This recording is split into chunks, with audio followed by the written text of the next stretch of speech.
All right, Shalom. First and foremost, want to give all honor, glory, and praise to Yahweh, Bahashem, Yahweh Shai, Bahashem, Raquah Kadash. Double honors to the elders of Great Millstone, and peace and salutations to the brothers that are doing this work in true sincerity. And we're going to jump right into the lesson. This is Galatians 6 and 1. And it says, Brethren, if a man be overtaken, get a footnote, caught in a fault, ye which are spiritual, restore such as one in the spirit of meekness, considering thyself, lest thou also be tempted. So let's go ahead and get that in the NLT. It says, Dear brothers and sisters, if another believer is overcome by some sin, you who are godly should gently and humbly help that person back onto the right path, and be careful not to fall into the same temptation yourself. So, in this truth, in the brotherhood, you're gonna stumble in the way, and you're gonna have brothers that stumble in the way, because that's just life. It's just, no one comes into this truth being super Israelite, or just that one dude. We all want to be like the apostles and elders, but if you listen to them talk, even they have their own weaknesses as well. So that just goes to show you that what we do is not reliant, or it doesn't rely on our strength, on our flesh, on our will. What we do relies solely on the Spirit. That's why you're going to have you yourself and other brothers, you're going to have stumbles in this truth, man. You're going to have stumbles in your trips and falls in your walk, because it's not of us. Eventually, ultimately, it's not of us. So, the Lord gave some brothers strengths that are there to compensate for the weaknesses of other brothers, not there for you to lord over brothers, or to see yourselves more intelligent or better than other brothers. It all balances out in the body. But let's run that back again. It says, Brethren, if a man be overtaken in a fault, ye which are spiritual, restore such a one in the spirit of meekness. Ye which are spiritual. So, there's seasons where you're spiritual, you're on fire. There's seasons and times where you just clicking, man. Clicking in the spirit, if you want to call it that. And there's times where it feels like you just dry in the spirit, or you dull in the spirit. It happens, man. And usually what happens is that when a brother, he gets to that place in his walk where he gets dull in the spirit, then he starts feeling like the Lord ain't dealing with him. The first time he experienced that, then he starts feeling the Lord ain't dealing with him. Satan starts taking over, sowing those seeds of doubt. But part of holding fast to our faith is going through those seasons where you're not really on fire, or those days, whatever, those times where you're really not on fire, and just plowing through anyways, man. You might not be at your best right now. You might not be at your A game at at a certain point. But if you still have faith, let's go ahead and get that faith of a mustard seed. That's all that's required, man. Faith of a mustard seed. Oh, I spelled it wrong. Mustard.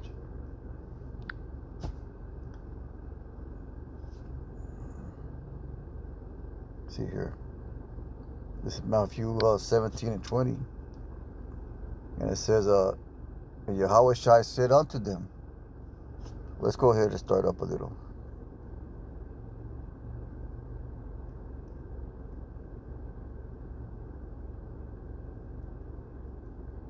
I'll start at verse 14. It says, and when they were come to the multitude, there came to him a certain man, kneeling down to him, saying, Lord, have mercy on my son, for he is a lunatic. Let's get that. He's an epileptic, moonstruck. He's bugged out and sore. Let's get that. Suffers greatly. Vexed, for oftentimes he falls to the fire and off in the water. So he's just not in his right mind. There's a spirit, influencing and controlling his actions. So I brought him to the disciples, and they could not cure him, because at that moment in time, those men were not at that level of faith. They were not at that level of faith that they were when you read the book of Acts. When they elevated to that level of faith. They had to go through all those things that Yahweh was going to teach him and tell him. But when you read the book of Acts, it tells you how they healed men uh, just by their shadow or touching their garment. So just by the shadow being upon or touching the garment. So that just showed you that their faith increased from that time to the time in the book of Acts. And that's how it's going to be for us, man. Right now, we don't got no really the only spiritual power we really got is preaching His word, because it comes to the Holy Spirit. But in the times to come, the time of Jacob's trouble, you best believe, man, there's going to be leveling of brothers' spirits. It says, and I brought to the disciples, they could not cure him. Then Yahweh answered and said, O fathers, perverse generation, how long shall I be with you? How long shall I suffer you? Bring him hither to me. And Yahweh rebuked the devil, and he departed out of him, and the child was cured from that very hour. So instantly, he was cured, because Yahweh was at that level of faith. He was at your ultimate faith.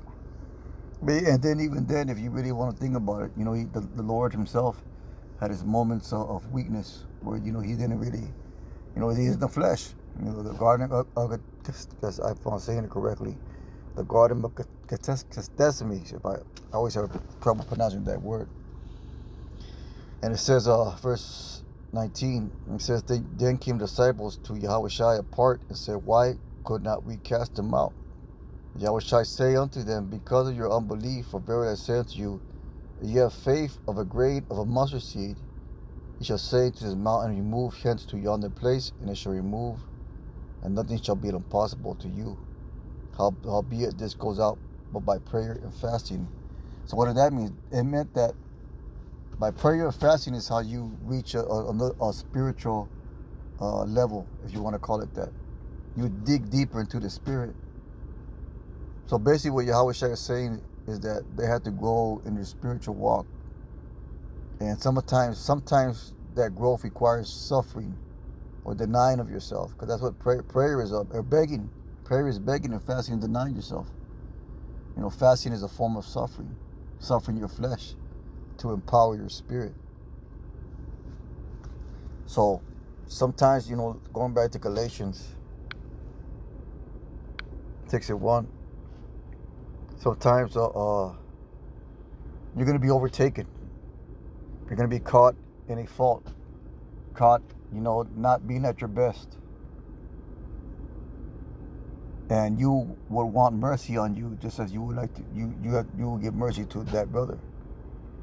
Said, brethren, if a man be overtaken in a fault, ye wish for spirit to restore such as one in the spirit of meekness, consider thyself, lest thou also be tempted. Bear ye one of those burdens, and so fulfill the law of Mashiach. Says, for a man think himself to be something when he is nothing, deceive himself. See, so you might have an elevated talent, but if you think that makes you something in the body, or better than brothers in the body, then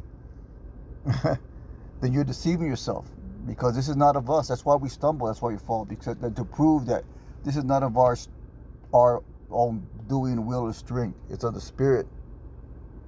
It says, but every man shall bear his. Verse 4 says, like, but let every man prove his own work, and then shall rejoice himself alone and not another. But basically, you have to examine your own self, your own works. You can't use excuses, man. You know yourself. You know yourself. You know when you sincerely trying, but it just ain't happening for you right now, or that you just brushing shit off. You just putting things to the wayside and making excuses for it. You know yourself. So man says, but let every man prove his own work. They shall have rejoiced himself alone and not another. Every man shall bear his own burden. So let's go ahead and get Romans, 14:1. This is Romans 14:1. It says, he that is weak in the faith, receive ye, but not to doubtful disputation. So he says weak in the faith, so there can be times where a brother's been weak in the faith, but not to doubtful disputations. Not as long as he ain't going against the doctrine. So we get the NLT. So accept other believers who are weak in the faith and don't argue with them about what they think is right or wrong. Well, there's only one right, and that's the truth. It's just, sometimes there's technicalities in it because it's going to go into that.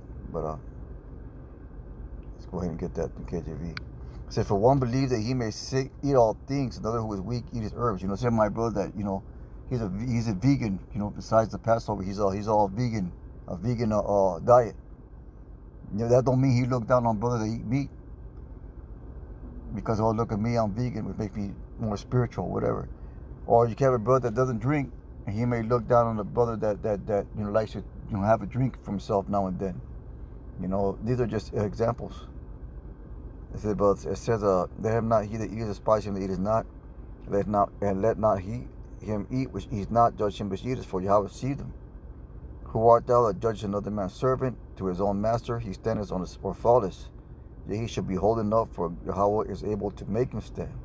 One man esteemeth one day above another, another esteemeth every day alike. Let every man be fully persuaded in his own mind. So let's get that in the NLT once again. It said, who are you, verse 4, to condemn someone else's servants? Their own master will judge whether they stand or fall. And with the Lord's help they will stand and receive his approval. In the same way, some think one day is more holy than another day, while others think every day is alike. You should be fully convinced that whichever day you choose is acceptable. Those who worship the Most High on a special day do it to honor Him. Those who eat any kind of food do so to honor the Lord, since they give thanks before eating. And those who refuse to eat certain food and want to please the Lord and give thanks to Yahweh. For we do not live for ourselves.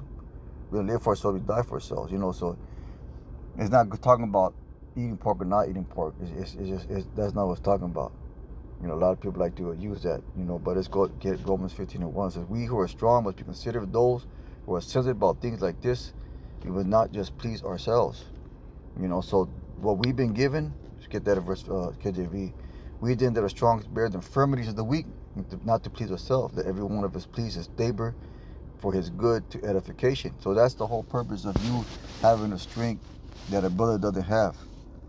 You're there to sustain his weaknesses. You're there to bear the his shortcomings, man. You're the yin to his yang, so to speak.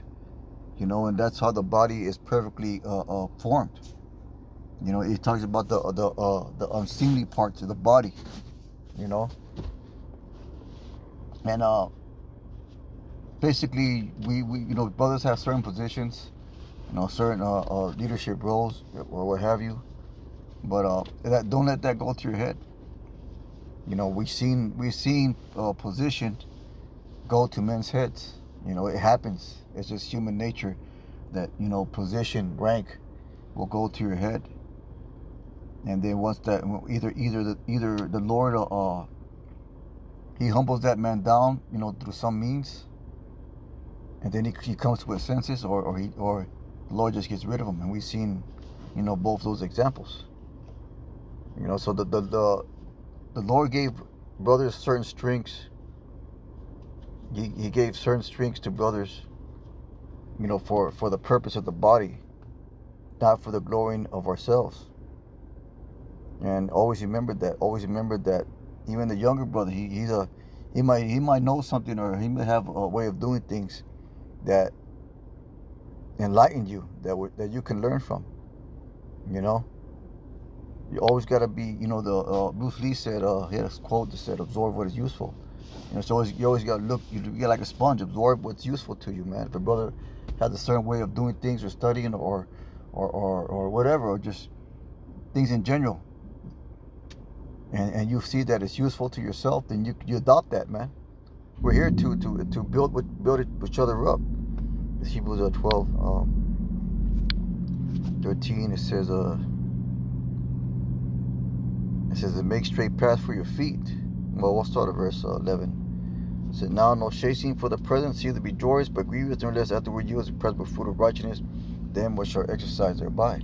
So there's seasonings of chastening that you go through.